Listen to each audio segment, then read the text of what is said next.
রমজান মাস আসতেছে, ধীরে ধীরে আমরা রমজানের দিকে চলে যাইতেছি।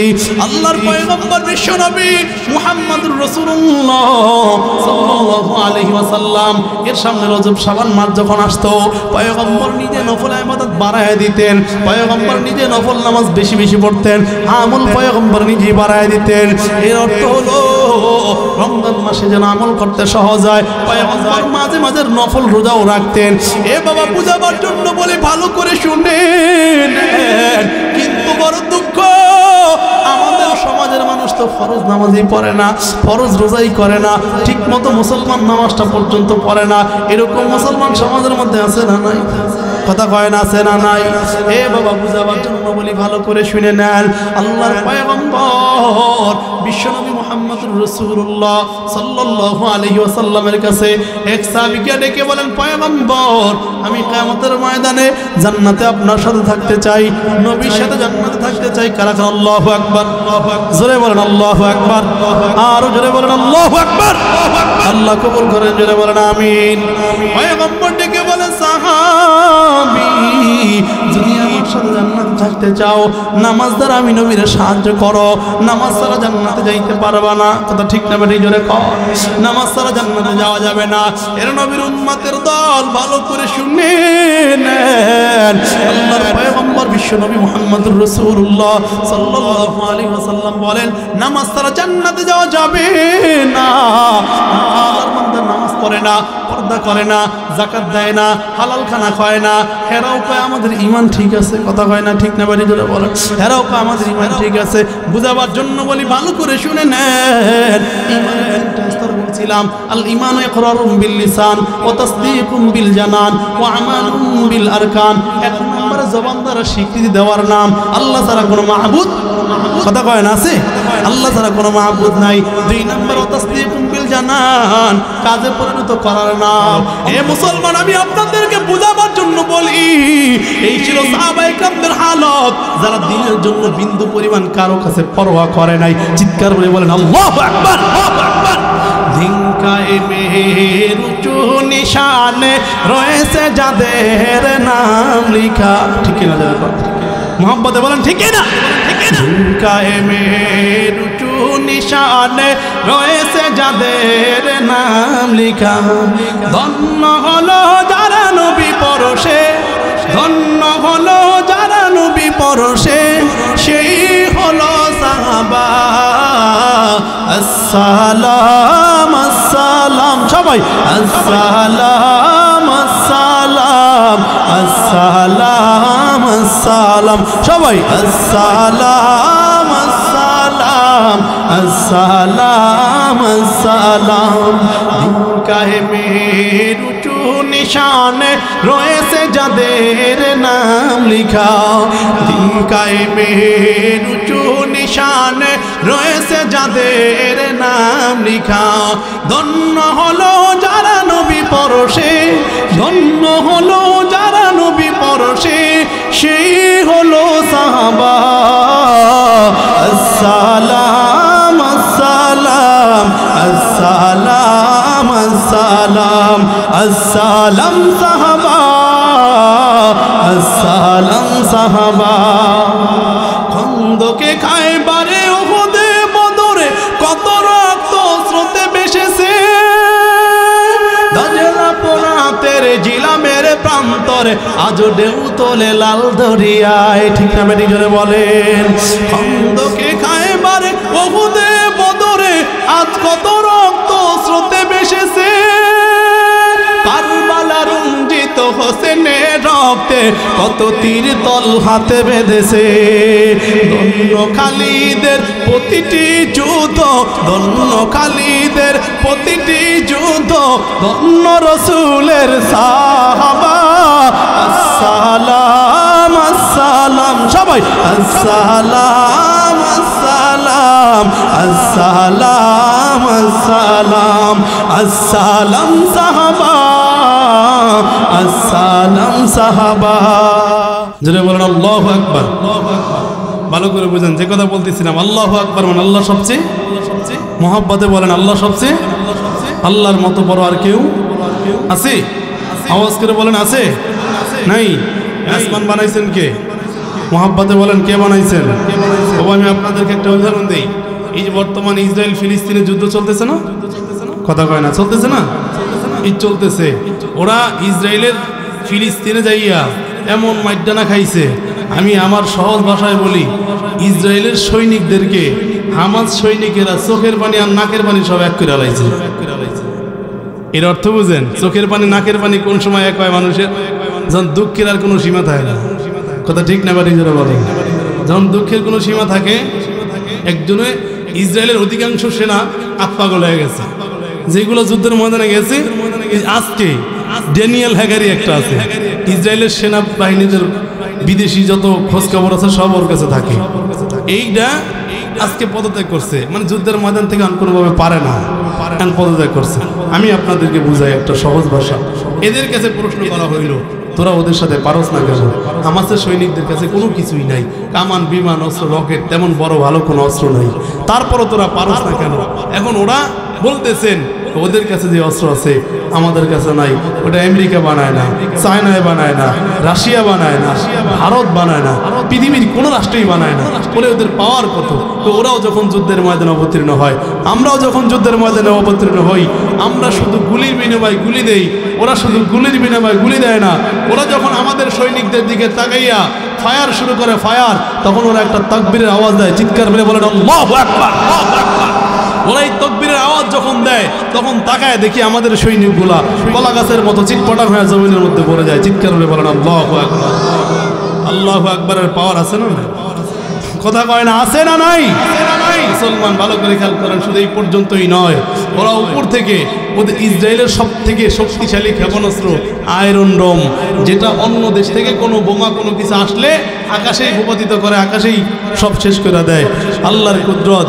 এ দুনিয়ার মধ্যে সমস্ত শক্তির মালিক কে? কথা কন কে?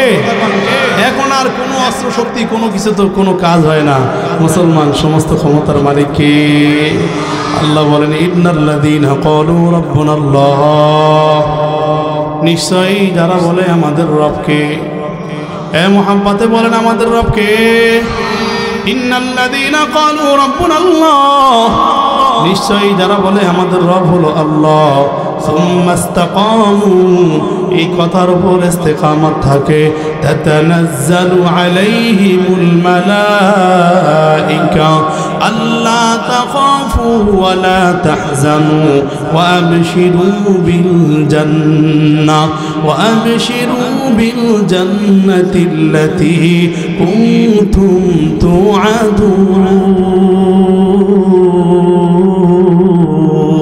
আল্লাহু আকবার। মুসলমান ভালো করে বুঝাই। আল্লাহ বলেন মুমিন তুমি যখন বলবা ইন্নাল্লাযীনা ক্বালু রাব্বুনাল্লাহ, মুমিন যখন বলে আমাদের রব হলো আল্লাহ, এই কথার উপর সীসাডালা প্রাচীরের মতো ইস্তেকামত থাকে। দুনিয়ার সব একদিকে, আমার আল্লাহ একদিকে, দুনিয়ার সব কিছু ত্যাগ করতে রাজি, কিন্তু আল্লাহকে ত্যাগ করতে রাজি। কথা কয় না? এই বান্দা যখন বলে সুম্মাস্তাকামু, এই কথার উপর ইস্তেকামত থাকে, তাতানাজ্জালু আলাইহিমুল মালাইকা, আসমান থেকে তাদের জন্য ফেরেশতা বর্ষিত হয়। মুসলমান এখন ইসরায়েলের আইডিএফ এর সৈন্যরা কয় হামাস এরা কোনো মানুষ না হয়, আমরা কোনো মানুষের সাথে যুদ্ধ করি না, আমরা ভূতের সাথে যুদ্ধ করি। মানে কোন দিক দিয়ে আইসা কোন দিক দিয়ে মাইরা কোন দিকে চইলা যায় কোনো খোঁজ খবর নাই, এদের কোনো হদিস আমরা পাই না।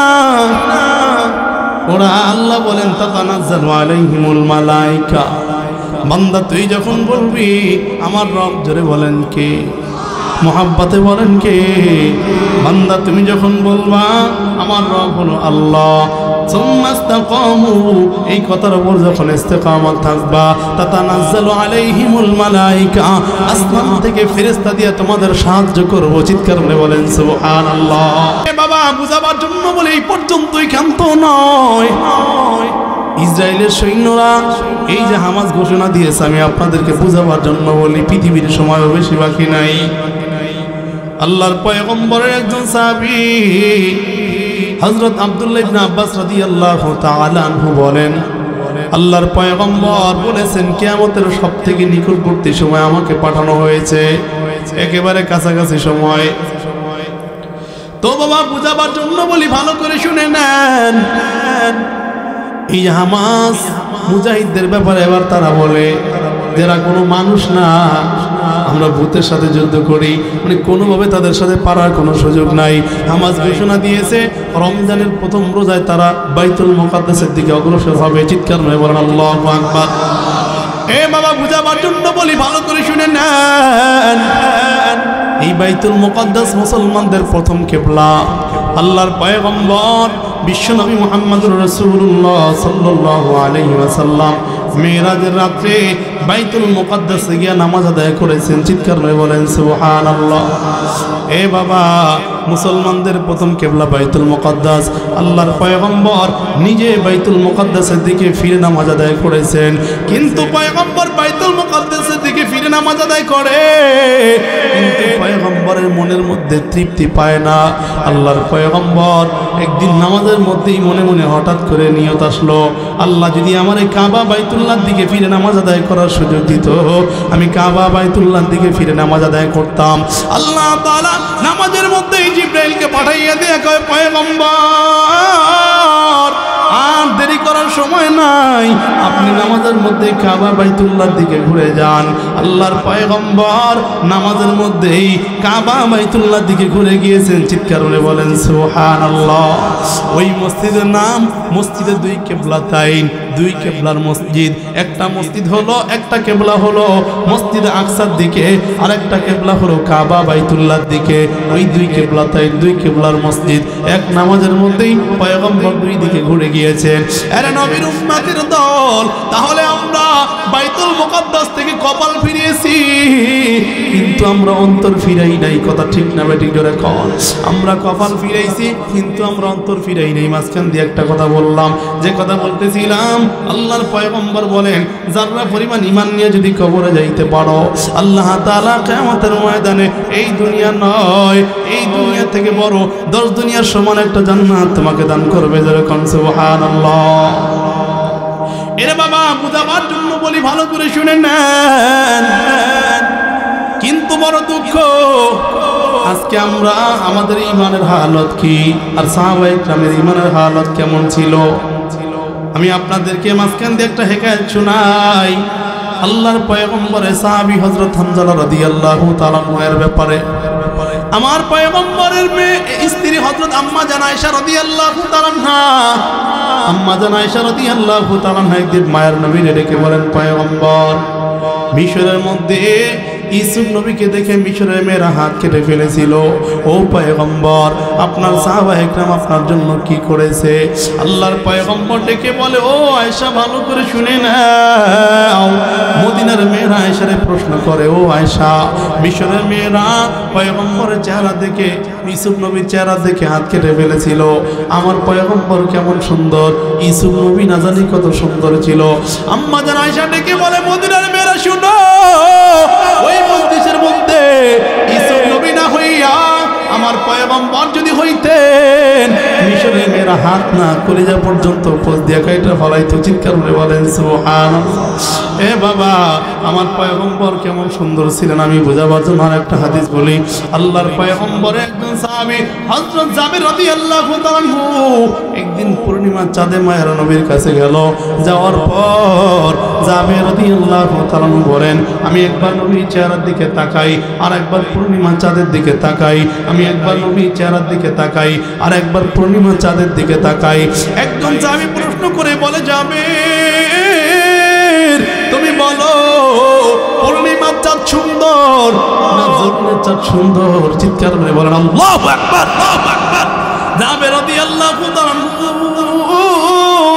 চিন্তা ভাবনা করে কয়, ও সাহাবী, ভালো করে শুনে নাও, পূর্ণিমার চাঁদের মধ্যে কালো কালো ভাব আছে, কিন্তু আমার পয়গম্বরের চেহারার মধ্যে জমিনের চাঁদের মধ্যে কালো কালো কোনো ভাব নাই। চিৎকার করে বলেন সুবহানাল্লাহ। এর নবীর উম্মতের দল, বুঝাবার জন্য বলি ভালো করে শুনে নেন। সাহাবায়ে একরাম এমনি এমনি পাগল হয় নাই। সাহাবায়ে একরাম রিদওয়ানুল্লাহি তাআলা আনহুম আমার পয়গম্বর কেমন ভাবে চিনতেন, যেমন ভাবে মানুষ নিজের সন্তানকে চিনে। এ বাবা ভালো করে বুঝেন, সাহাবায়ে একরাম আমার নবীর জন্য কেমন পাগল ছিলেন। আল্লাহর পয়গম্বরের একজন সাহাবী হযরত খাব্বাব রাদিয়াল্লাহু তাআলা আনহু কে যখন চুলির মধ্যে চড়ানো হয়, চুলির মধ্যে যখন খাব্বাব রাদিয়াল্লাহু তাআলা আনহুকে উঠানো হয়, চুলির নিরে বাবা লম্বা করে রডকে চিকন করে, শুয়ের আগার মতো চিকন করে, মোটা রড লম্বা করে চিকন করে, ওর মধ্যে আগে মানুষদেরকে মৃত্যুদণ্ড দেওয়া হইতো। ওই লোহাকে তেল দিয়া আরো পিছল বানায়া ওর মধ্যে কোনো অপরাধীকে ছেড়ে দিত। ওর মধ্যে অপরাধীকে ছেড়ে দিয়া আস্তে আস্তে আস্তে আস্তে পিছন দিক দিয়ে ঢুকে মাথা দিয়া বের হয়ে যাইত। এটার নাম হলো চুলি। আল্লাহর পয়গম্বরের সাহাবী হযরত খাব্বাব রাদিয়াল্লাহু তাআলা আনহুকে ওই চুলের মধ্যে উঠাইয়া, খাব্বাব ইসলাম গ্রহণ কেন করেছে, আল্লাহর কোরআনের দাওয়াত কেন দেয়, খাব্বাব কেন দুনিয়ার মানুষদেরকে ইসলামের দাওয়াত দেয়, এই জন্য হযরত খাব্বাব রাদিয়াল্লাহু তাআলা আনহুকে চুলের মধ্যে উঠাইয়া এরকম দুনিয়া থেকে চিরতরে বিদায় করে দিবে। একজন কাফের গিয়া খাব্বাবরে বলে, খাব্বাব তুমি যদি এখন এখানে বৈশা মুহাম্মদকে একটা গালি দাও, তুমি যদি এখানে বৈশা একটু মুহাম্মদের বিরুদ্ধে কথা বলো, আমরা এখন তোমারে ছেড়ে দিব। আর তুমি যদি এটা বলো এখানে তোমার পরিবর্তে মুহাম্মদকে এনে হত্যা করে দেওয়া হবে, তুমি যদি শুধু জবান দিয়ে এটা বলো, আমরা তোমার এখনই ছেড়ে দিব।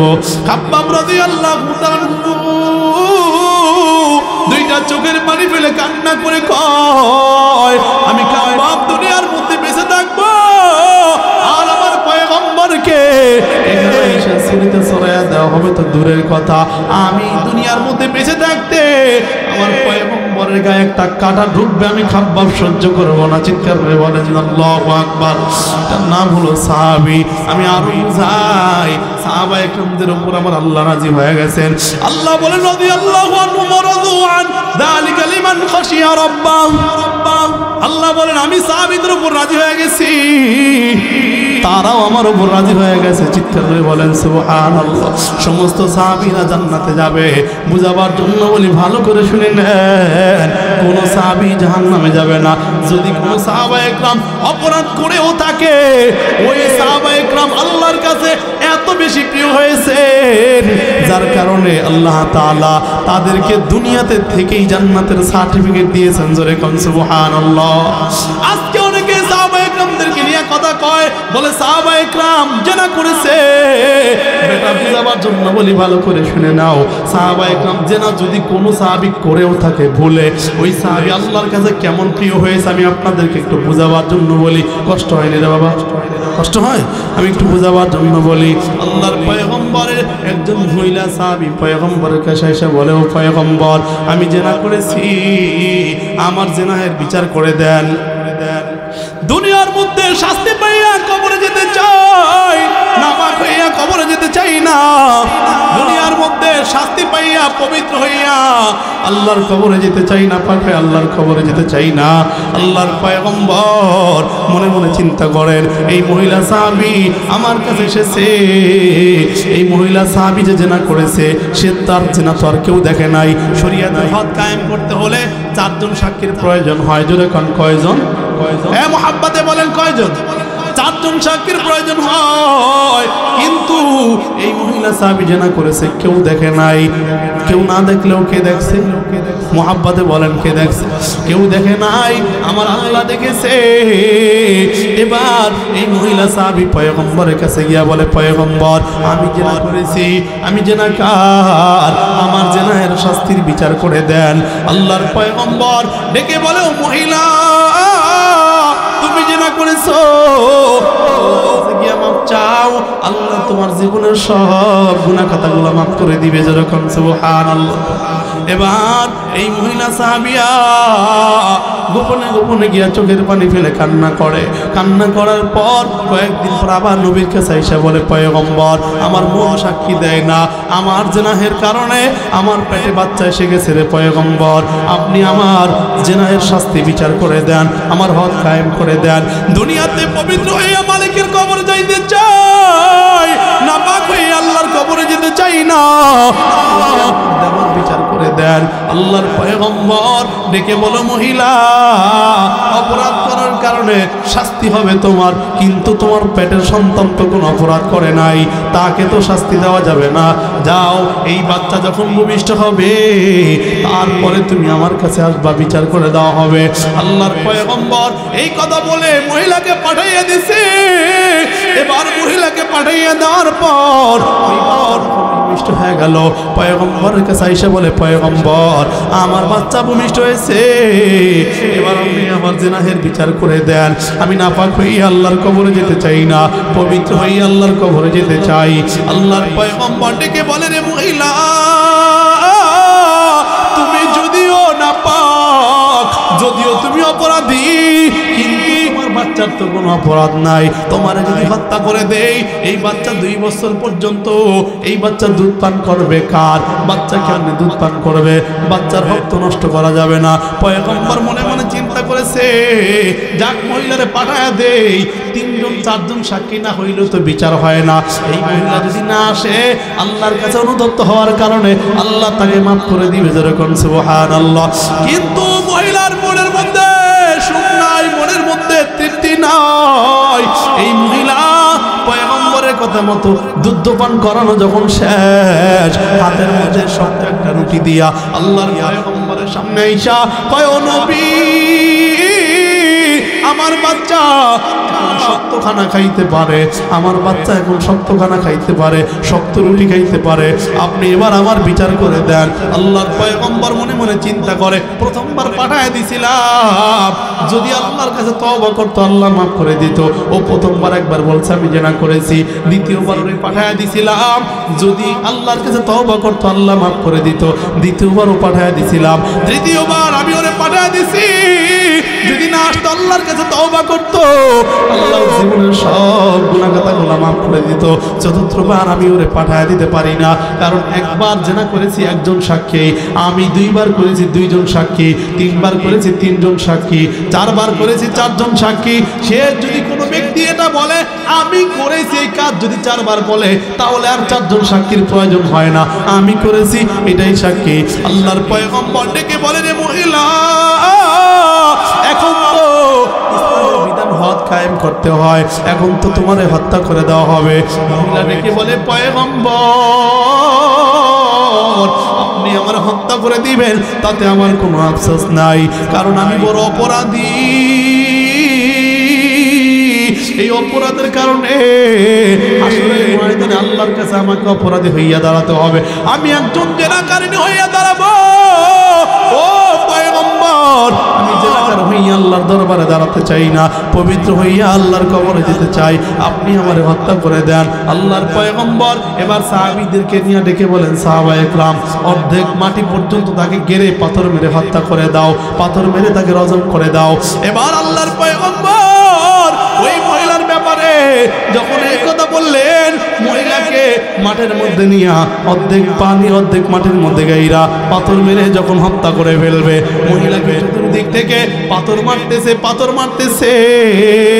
হঠাৎ করে মহিলার শরীর থেকে এক ফোঁটা রক্ত ছিটে অন্য একজন সাহাবীর গায়ে চলে গেল। আল্লাহর পয়গম্বরের সাহাবীর গায়ে যখন লেগেছে, ওই সাহাবী একটু রাগ হইয়া, জেনাকারের রক্ত আমার গায়ে লেগেছে, এটা মহিলা একটু রাগ হয়ে গেছে, গোসা হয়ে গেছে। আল্লাহর পয়গম্বর সাহাবীরা ধমক দিয়ে ডেকে বলেন, সাহাবী, তুমি কি জানো এই মহিলার তওবা আল্লাহ কেমন কবুল করেছে? এই মহিলার তওবা আল্লাহ কেমন কবুল করেছে তুমি জানো? এই তওবা যদি গোটা মদিনাবাসীকে ভাগ করে দেওয়া হয়, এই তওবা যদি সারা দুনিয়ার মানুষদেরকে ভাগ করে দেওয়া হয়, আল্লাহ তাআলা এই তওবার বদৌলতে মানুষ জান্নাতে যাওয়ার জন্য যথেষ্ট হয়ে যাবে। চিৎকার করে বলেন সুবহানাল্লাহ। এ বাবা, এটার নাম হলো সাহাবী। সাহাবায়ে কেরাম যদি অপরাধ করেও থাকেন, ওই সাহাবায়ে কেরাম সাহাবায়ে কেরামের উপরে এমন রাজি হয়ে গেছেন। সাহাবায়ে কেরাম আল্লাহকে এমন রাজি করেছে যেই সাহাবায়ে কেরামদের ব্যাপারে আল্লাহ কোন ক্ষেত্রে আয়াত পর্যন্ত নাজিল করে দিয়েছেন। কথা কোন ঠিক না বেঠিক জোরে বলেন। এ বাবা, সেই সাহাবায়ে কেরামদের উপরে কলম ধরা, সেই সাহাবায়ে কেরামদের নিয়ে কথা বলা, সেই সাহাবায়ে কেরামদের বিরুদ্ধে আচরণ করা, এটা কোনো মুসলমানের কাজ হতে পারে না। কথা ঠিক না বেঠিক জোরে বলেন। এ বাবা, বুঝাবার জন্য বলি, ভালো করে শুনে নেন। আমি যে কথা বলতেছিলাম, আল্লাহর পয়গম্বর এর সাহাবী ডেকে বলেন, ও পয়গম্বর, দুনিয়ার মধ্যে সাহাবায়ে কেরামদের মর্যাদা কত আল্লাহর পয়গম্বর এক হাদিসের মধ্যে জানায়া দেন, আসহাবুকান নুজুম। আল্লাহর পয়গম্বরের সাহাবী, আল্লাহ নবী বলেন, আমার সাহাবায়ে কেরাম হলো আকাশের নক্ষত্রের মতো। যেই সাহাবায়ে কেরামদের অনুসরণ করবা, আল্লাহ তাআলা তাদেরকে জান্নাতি বানায় দিবে। সুবহানাল্লাহ। এ বাবা, বুঝাবার জন্য বলি, ভালো করে শুনে নেন। আল্লাহ ডেকে বলেন, ইন্নাল্লাযীনা আমানু ওয়া আমিলুস সালিহাত। এক নম্বরে ঈমান, দুই নম্বরে ভালো আমল। ঈমান এবং ভালো আমল নিয়ে যদি কবরে যাওয়া যায়, কিয়ামতের ময়দানে বিনা হিসাবে জান্নাতের মালিক বানায় দিবে। সুবহানাল্লাহ। যে কথা বলতেছিলাম রে বাবা, আম্মা জান আয়েশা বলেন, পয়গম্বর আপনার সাহাবায়ে কেরাম আপনার জন্য কি করেছেন? আল্লাহর পয়গম্বর ডেকে বলেন, ও আয়েশা, ভালো করে শুনে নাও, আমার সাহাবায়ে কেরাম আমার জন্য কি করেছেন। তাকায় দেখ আমার হানজালার দিকে। আমার হানজালা যুদ্ধের ময়দান থেকে বিবাহের রাত্রে হযরত হানজালা রাদিয়াল্লাহু তাআলা উহুদের ময়দানে গিয়া শাহাদাত বরণ করেছে। চিৎকার করে বলেন সুবহানাল্লাহ। এ বাবা, আল্লাহর পয়গম্বর বিশ্বনবী মুহাম্মদুর রাসূলুল্লাহ সাল্লাল্লাহু আলাইহি ওয়াসাল্লাম উহুদের ময়দান যখন শেষ হয়ে গেল, যুদ্ধ যখন শেষ, পয়গম্বর সব সাহাবায়ে কেরামদেরকে এক জায়গায় জমা করতেছেন, শাহাদাত বরণকারীদেরকে। আল্লাহর পয়গম্বর উহুদের ময়দানে ঘোষণা করে দিল, ও সাহাবায়ে কেরাম, যারা আমি নবীর আদর্শ বাস্তবায়ন করতে গিয়া যারা দুনিয়া থেকে চিরতরে বিদায় হয়ে গেছে, তাদেরকে বিনা গোসলে দাফন দিয়া দাও। আল্লাহর পয়গম্বর বিশ্বনবী মুহাম্মদুর রাসূলুল্লাহ সাল্লাল্লাহু আলাইহি ওয়াসাল্লাম যখন এই কথা বলেছেন, উহুদের এক প্রান্ত থেকে একজন মহিলা পয়গম্বরকে ডেকে বলেন, রে নবী, সমস্ত সাহাবীদেরকে বিনা গোসলে দাফন দিবেন, কিন্তু আপনার হানজালাকে ও পয়গম্বর বিনা গোসলে দাফন দিবেন না। আল্লাহর পয়গম্বর বলে, কেন? বলে, আপনার হানজালা গতকালকে আমাকে বিবাহ করেছে, আমার সাথে বাসর হয়েছে। আপনার হানজালা যখন শ্রবণ করেছে আপনি উহুদের ময়দানে শাহাদাত বরণ করেছেন, ওই হানজালা আর সহ্য করতে পারে নাই, গোসল করতেছিল। গোসল করার সময় যখন সইতে পেরেছে আপনি উহুদের ময়দানে শহীদ, হানজালা গোসলের বালতিটা লাথি দিয়ে পালাইয়া ঘরের মধ্যে গিয়া ডেকে বলে, বিবি, তাড়াতাড়ি লঙ্গিনে তরবারিতে। ডেকে বলে, স্বামী কেন? বলে, আমার পয়গম্বর উহুদের ময়দানে যদি শাহাদাত বরণ করে, আমি হানজালা দুনিয়ার মধ্যে বেঁচে থেকে কোনো লাভ নাই। চিৎকার মেরে বলেন আল্লাহু আকবার।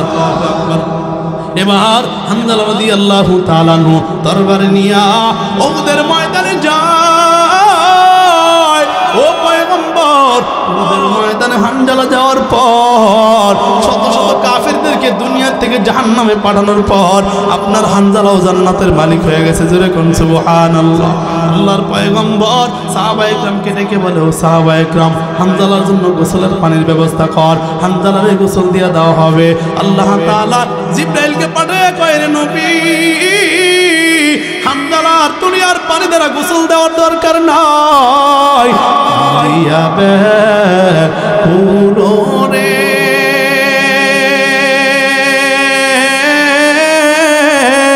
হানজালা শহীদ রে, কলিজা সিরিছে রে সেই জঙ্গে উহুদে, কলিজা সিরিছে রে সেই জঙ্গে উহুদে। নবীর সাহাবী ছিলেন হানজালা নামেতে, তিনি শহীদ হয়েছিলেন বিবাহের রাত্রিতে গিয়ে জঙ্গে উহুদে। নবীর ডাকে আধার রাতে কহে বিবির তরে বিয়ে রাতের চল চিরনে বিদায় দেওয়া মারে রে যাব জঙ্গে ওহুদে হাত তুলে স্ত্রী বলেন আল্লাহর দরবারে বিয়ে রাতের নবস্বামী সুপিলাম তো মারে রে যাবে জঙ্গে ওহুদে অমনি গাইবি যুদ্ধে গেলেন শহীদ হইলেন নাপাক হালাতে নবী জেনে সাহাবীদের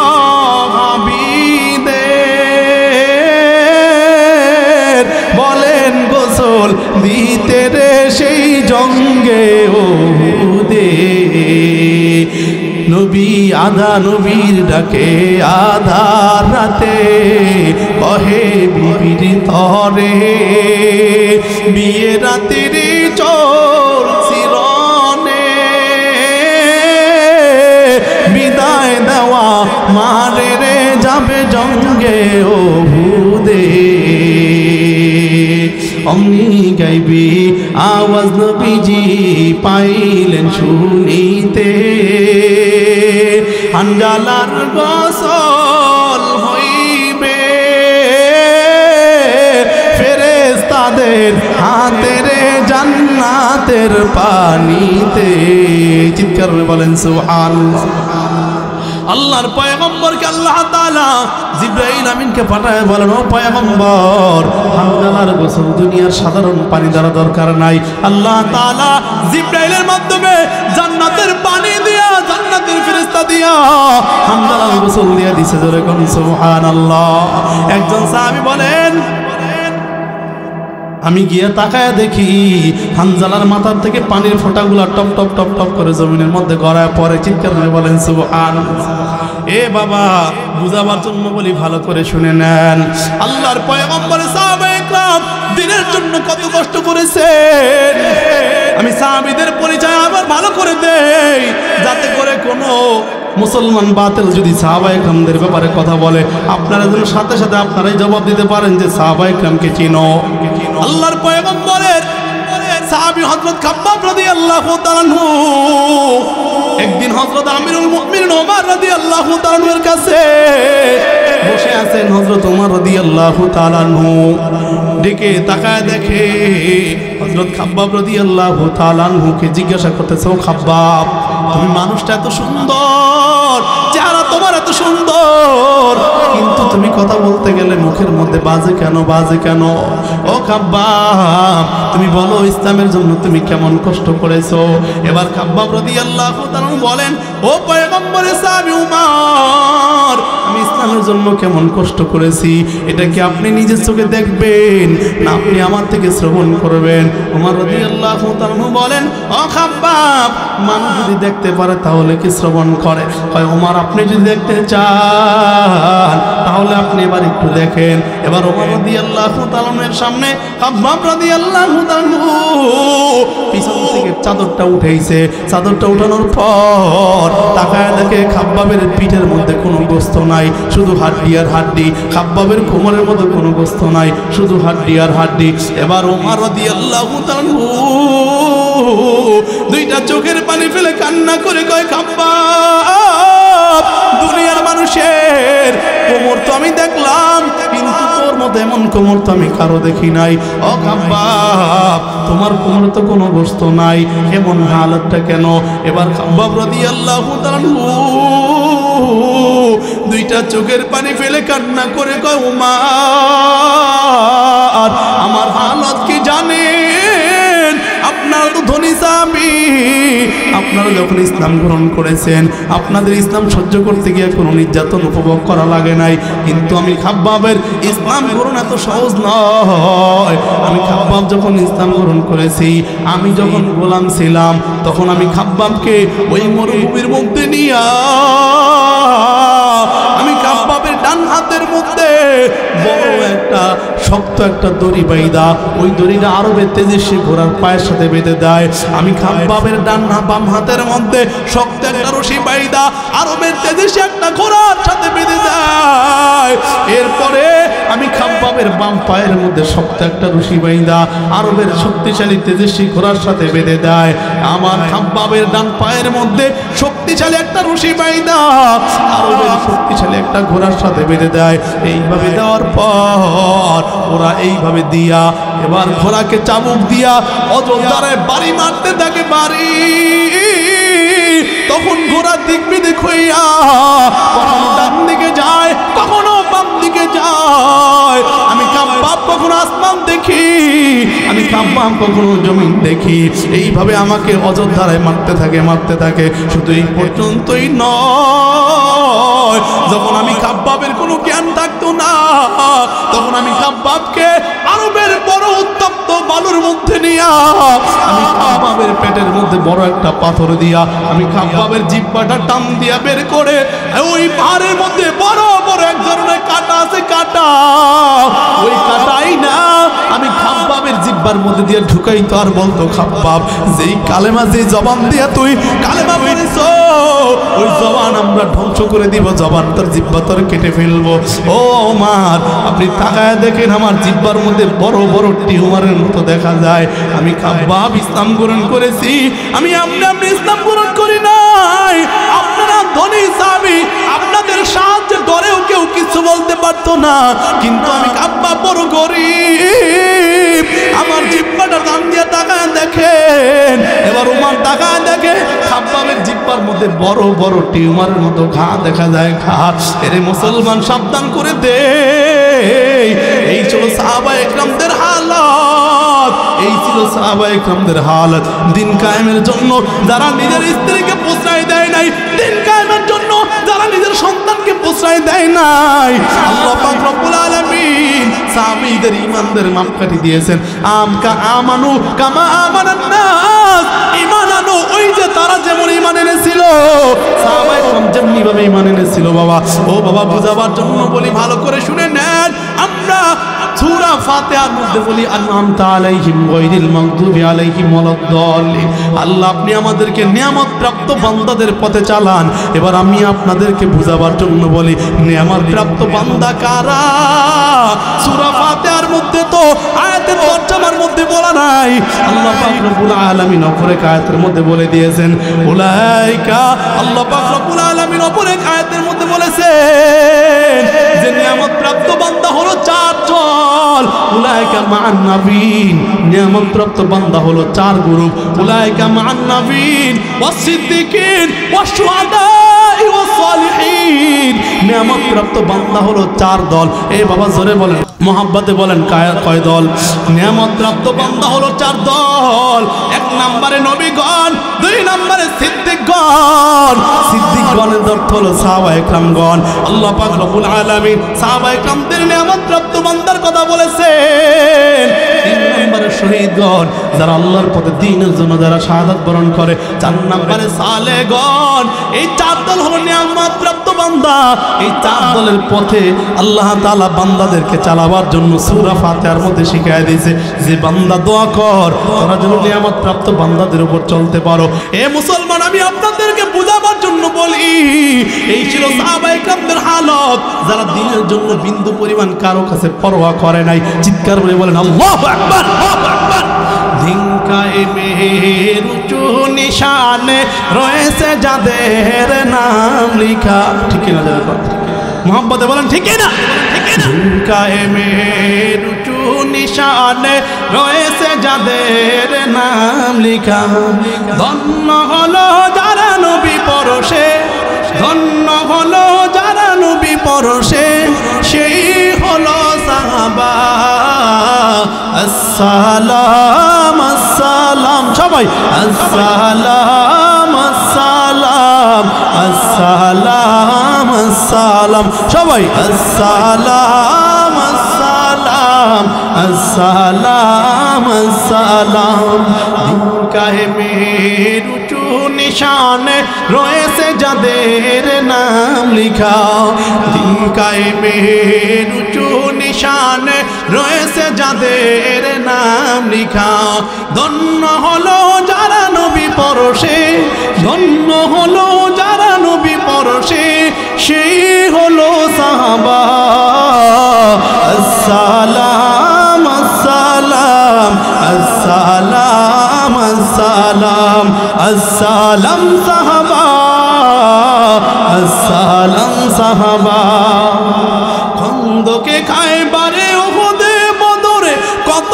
রক্ত স্রোতে ভেসেছে দাজলা পোরাতের জিলামের প্রান্তরে আজও ঢেউ তোলে লাল দরিয়ায় ঠিক না বেটি জোরে বলেন খন্দকে খায়বারে উহুদে বদরে আজ কত রক্ত স্রোতে ভেসেছে কারবালার রঞ্জিত হোসেনের রক্তে কত তীর তল হাতে বেঁধেছে ধন্য খালিদের প্রতিটি যুদ্ধ ধন্য খালিদের প্রতিটি যুদ্ধ ধন্য রসুলের সাহাবা আসসালাম আসসালাম সবাই আসসালাম আসসালাম আসসালাম আসসালাম আসসালাম সাহাবা আসসালাম সাহাবা দিন কায়েমের উঁচু নিশানে রয়েছে যাদের নাম লিখা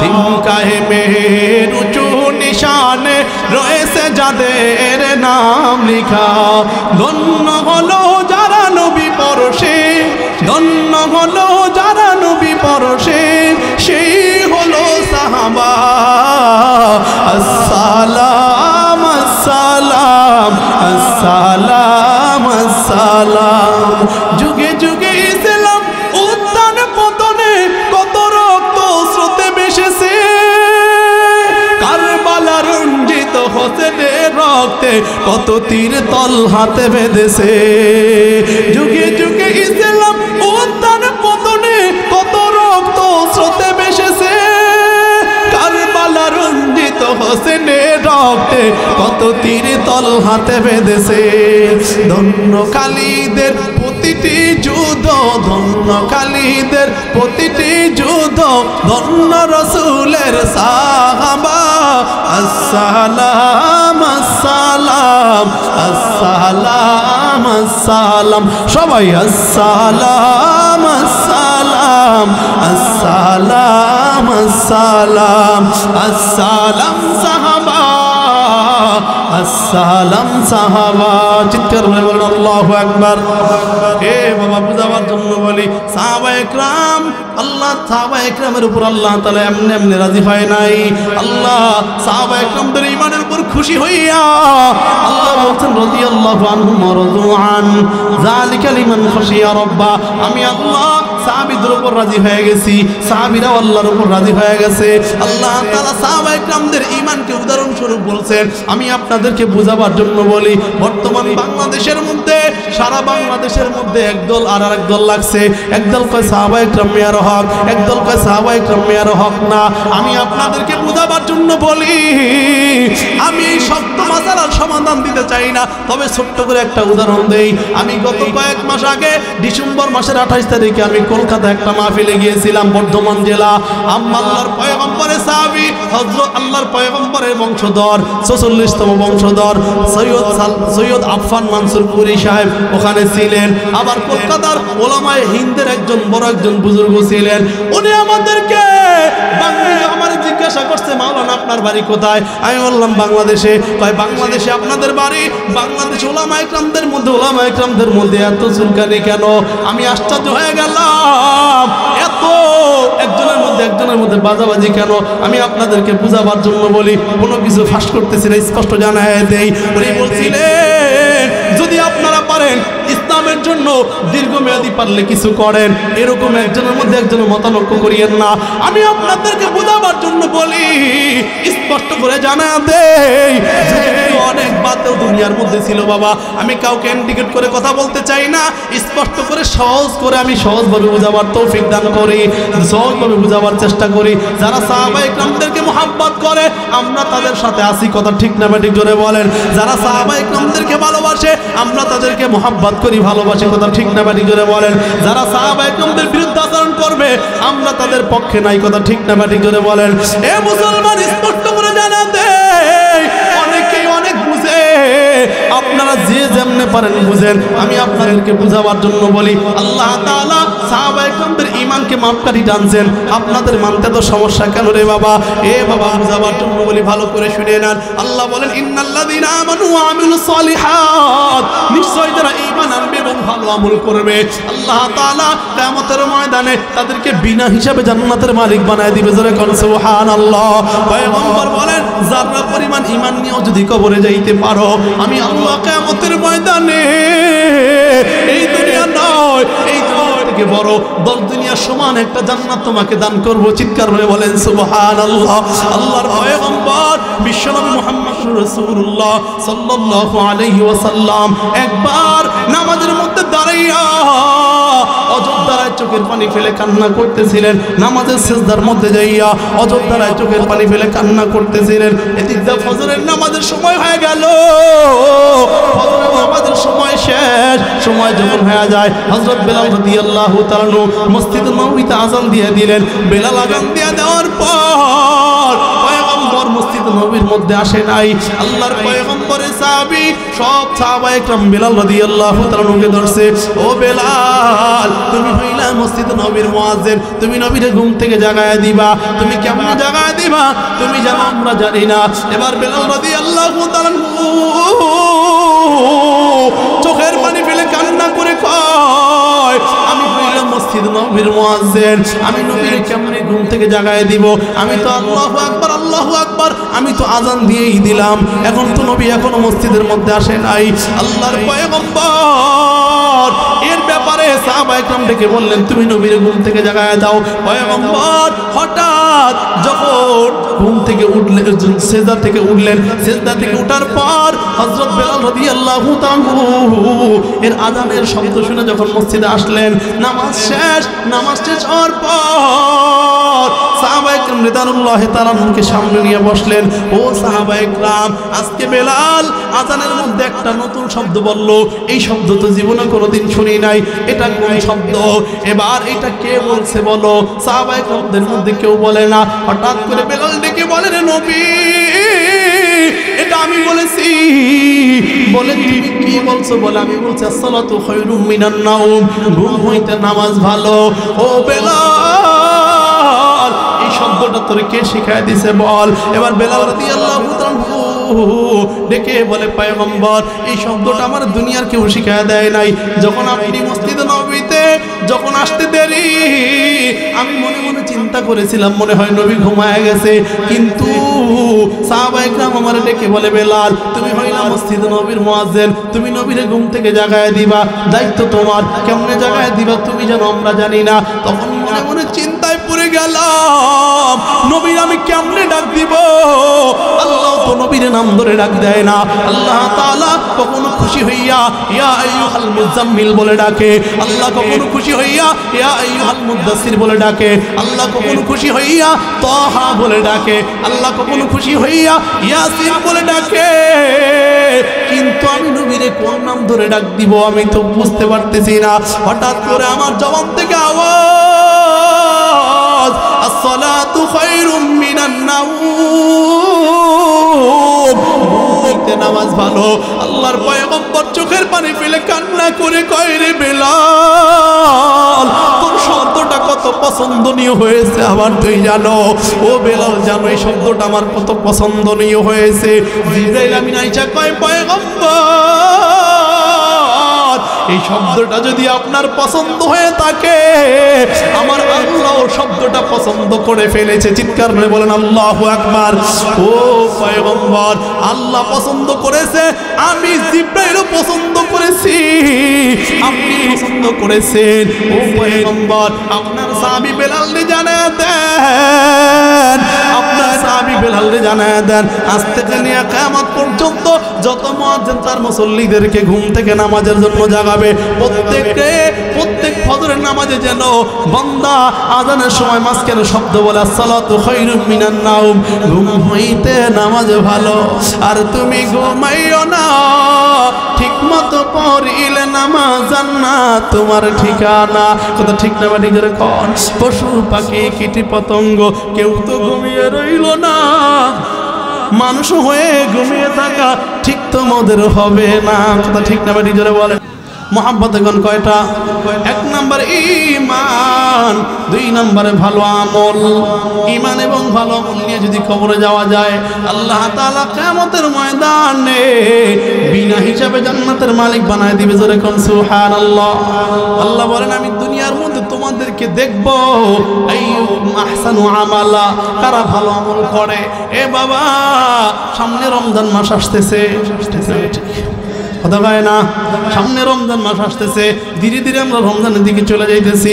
আল্লাহর পয়গম্বর বিশ্বনবী মুহাম্মদুর রাসূলুল্লাহ সাল্লাল্লাহু আলাইহি ওয়াসাল্লাম এর সামনে রজব শাবান মাস যখন আসতো, পয়গম্বর নিজে নফল ইবাদত বাড়ায় দিতেন, পয়গম্বর নিজে নফল নামাজ বেশি বেশি পড়তেন, আমল পয়গম্বর নিজে বাড়ায় দিতেন। এর অর্থ হলো রমজান মাসে যেন আমল করতে সহজ হয়, পয়গম্বর মাঝে মাঝে নফল রোজাও রাখতেন। এ বাবা, বুঝাবার জন্য বলে ভালো করে শুনেন। কিন্তু বড় দুঃখ, আমাদের সমাজের মানুষ তো ফরজ নামাজই পড়ে না, ফরজ রোজাই করে না, ঠিক মতো মুসলমান নামাজটা পর্যন্ত পড়ে না। এরকম মুসলমান সমাজের মধ্যে আছে না নাই? কথা কয় না, আছে না নাই? এ বাবা, বুঝাবার জন্য বলি ভালো করে শুনে নেন। আল্লাহর পয়গম্বর বিশ্বনবী মুহাম্মদুর রাসূলুল্লাহ সাল্লাল্লাহু আলাইহি ওয়াসাল্লামের কাছে এক সাহাবীকে ডেকে বলেন, পয়গম্বর, আমি কিয়ামতের ময়দানে জান্নাতে আপনার সাথে থাকতে চাই, নবীর সাথে জান্নাতে থাকতে চাই। কারা কারা আল্লাহু আকবার? জোরে বলেন আল্লাহু আকবার, আরো জোরে বলেন আল্লাহু আকবার। আল্লাহ কবুল করেন, জোরে বলেন আমিন। পয়গম্বর ডেকে বলেন, সাহাবী, যদি আমার সাথে জান্নাতে থাকতে চাও, নামাজ দ্বারা আমি নবীর সাহায্য করো, নামাজ ছাড়া জান্নাতে যাইতে পারবা না। কথা ঠিক না বেটি? জোরে কর। নামাজ ছাড়া জান্নাতে যাওয়া যাবে না। এর নবীর উম্মতের দল ভালো করে শুনে নেন। আল্লাহর পয়গম্বর বিশ্বনবী মুহাম্মদুর রাসূলুল্লাহ সাল্লাল্লাহু আলাইহি ওয়াসাল্লাম বলেন, নামাজ ছাড়া জান্নাতে যাওয়া যাবে না। আল্লাহর বান্দা নামাজ পড়ে না, পর্দা করে না, যাকাত দেয় না, হালাল খানা খায় না, হেরাও কয় আমাদের ঈমান ঠিক আছে। কথা কয় না, ঠিক না বাড়ি জোরে বলেন? হেরাও কয় আমাদের ঈমান ঠিক আছে। বুঝাবার জন্য বলি ভালো করে শুনে নেন। ঈমানের তিনটা স্তর বলছিলাম। আল ঈমানু ইকরারুম বিল লিসান ওয়া তাসদীকুম বিল জানান ওয়া আমালুম বিল আরকান। এক নম্বরে জবান দ্বারা স্বীকৃতি দেওয়ার নাম আল্লাহ ছাড়া কোনো মাহবুদ, কথা কয় না, আছে? আল্লাহ ছাড়া কোনো মাহবুদ নাই। দুই নম্বর ওয়া তাসদীকুম বিল জানান, কাজে পরিণত করার নাম, অন্তরে বিশ্বাস করে নেওয়ার নাম। তিন নম্বর ওয়া আমালুম বিল আরকান, আমলে পরিণত করার নাম। আমলে পরিণত করার নাম হলো বান্দা, তুমি জবান দ্বারা যেটা বললা, অন্তরে যেটা স্বীকার করলা, বাস্তবে সেটা পরিণত করলা কি করলা না, এটাই হলো কথা। কথা কয় না, ঠিক না ঠিক জোরে বলেন? যাইতে হলে এক নম্বর লাগবে ঈমান, দুই নম্বরে লাগবে ভালো আমল, দুই নম্বরে কথা কয় না, দুই নম্বরে কি লাগবে? দুই নম্বরে লাগবে ভালো আমল। বুঝাবার জন্য বলি, আল্লাহ আমাদেরকে ঈমান এবং ভালো আমল নিয়ে খবরে যাওয়ার তৌফিক দান করে, জোরে বলেন আমিন। আমি আপনাদেরকে আরেকটা হাদিস শোনাই। আল্লাহর পয়গম্বর বিশ্বনবী মুহাম্মদুর রাসূলুল্লাহ সাল্লাল্লাহু আলাইহি ওয়াসাল্লাম বলেন, মান বানা লিল্লাহি মাসজিদান বাইতান ফিল জান্নাহ, যারা মসজিদ বানায় দিবে আল্লাহ পাক রব্বুল আলামিন কিয়ামতের ময়দানে তাদেরকে জান্নাতের মালিক বানায় দিবে। চিৎকার করে বলেন সুবহানাল্লাহ। জান্নাতের মালিক হইতে চাই কারা কারা? আল্লাহু আকবার, আরো জোরে বলেন আল্লাহু আকবার। আল্লাহ কবুল করেন, জোরে বলেন আমিন। আমি আপনাদেরকে একটা বাস্তব ঘটনা শোনাই। পাকিস্তানের মধ্যে একজন আল্লাহর বান্দা দীর্ঘদিন আল্লাহর কাছে দোয়া করে, মালিক, জীবনে একবারও যদি হয়, জীবনে একটা বার তুমি আমার একটা মসজিদ বানাবার তৌফিক দান করো। কারণ পয়গম্বর বলেছেন, করেছেন যারা মসজিদ বানায় দিবে তাদেরকে জান্নাতের মধ্যে ঘর বানায় দিবে, জোরে কোন সুবহানাল্লাহ। এবার আল্লাহর বান্দা গরিব, টাকা নাই পয়সা নাই, মসজিদ কেমনে বানাবে? এই আল্লাহর বান্দা মনে মনে চিন্তা করতেছে, যদি টাকা থাকতো আমি আমার নিজের টাকা একটা মসজিদ বানায় দিতাম। আল্লাহর বান্দা হঠাৎ তাকায় দেখে বাড়ির পাশে একজন আল্লাহর বান্দা নিজের টাকা একটা মসজিদ বানাইতেছে, বড় সুন্দর করে মসজিদটা বানায়। এই আল্লাহর বান্দা যখন মসজিদ বানায় তখন এই গরিব লোকটা যে মনে মনে নিয়ত করেছে একটা মসজিদ বানাবে, এই লোকটা তার কাছে গিয়া কয়, ভাই আমি তো নিয়ত করেছিলাম নিজের টাকা একটা মসজিদ বানাবো, কিন্তু তো পারলাম না। তুমি একটা মসজিদ বানাইতেছো তোমার টাকায়, তুমি যদি কিছু টাকা আমার থেকে নাও, আল্লাহ তাআলা তোমাকে জান্নাতের মধ্যে ঘর বানায় দিবে, বিনিময়ে আমারও ঘর বানায় দিবে। চিৎকার করে বলেন সুবহানাল্লাহ। এবার আল্লাহর বান্দা টাকা তো নিবেই না, নাসর বান্দাও ছাড়তে চায় না, সে টাকা দিবে আর সে নিবে না। হঠাৎ করে একদিন, 2 দিন, 3 দিন মসজিদ বানানো হয়ে গেল। মসজিদ যখন বানানো হয়ে গেছে, সুন্দর মসজিদ হয়ে গেল। এবার মসজিদ হয়ে যাওয়ার পর ভালো করে বুঝেন, এদিকে খেয়াল করেন। মসজিদ যখন হয়ে গেছে, হঠাৎ একদিন যিনি মসজিদ বানাইছেন মসজিদের মালিক, ওই মসজিদের মালিক ঘুমের ঘরে স্বপ্ন দেখে আল্লাহ তাআলা যেই বান্দা নিজের টাকায় মসজিদ বানাইতে চাইলো, আল্লাহ তাআলা তাকে জান্নাতের মধ্যে একটা ঘর বানায় দিয়েছে। চিৎকার করে বলেন সুবহানাল্লাহ। যিনি বানাইছেন তাকে, তার জন্য তো আল্লাহ জান্নাতের মধ্যে ঘর বানায় দিয়েছেন। কিন্তু বড় আশ্চর্য, যেই লোকটা তাকে টাকা দিতে চাইলো, টাকা নিল না, তারেও আল্লাহ তাআলা জান্নাতের মধ্যে একটা ঘর বানায় দিয়েছে, জোরে কোন সুবহানাল্লাহ। এবার বান্দা মনে মনে চিন্তা করে কয়, মসজিদ বানাইলাম আমি, আল্লাহ জান্নাতের মধ্যে ঘর বানায় দিল, তোমারে ব্যাপারটা কি হইল? এবার আল্লাহর বান্দা ডেকে বলে, ও মসজিদের মালিক, ভালো করে শুনিন, নিজের টাকা একটা মসজিদ বানাও। আমার মনে মনে চিন্তা ছিল, আল্লাহ যদি আমার সুযোগ দেয় আমিও একটা মসজিদ বানায় দিব, কিন্তু আমি গরিব, আমার টাকা নাই পয়সা নাই, আমি মসজিদ কেমনে বানাবো? তখন আমি তোমারে কিছু টাকা দিতে চাইলাম, তুমি নিলা না। তখন আমি কি করেছি জানো? তোমার মসজিদ বানানোর সময় যখন ইট ট্রাক করে মসজিদের দিকে যায়, ইট যখন ট্রাকে করে মসজিদের দিকে নিয়ে যায়, আমি বান্দা গোপনে গোপনে কিছু ইট কিনে ট্রাকের মধ্যে দিয়ে দিলাম। ইট ট্রাকের মধ্যে দিয়ে দেওয়ার পর ওই ইট মসজিদের জায়গায় লেগেছে।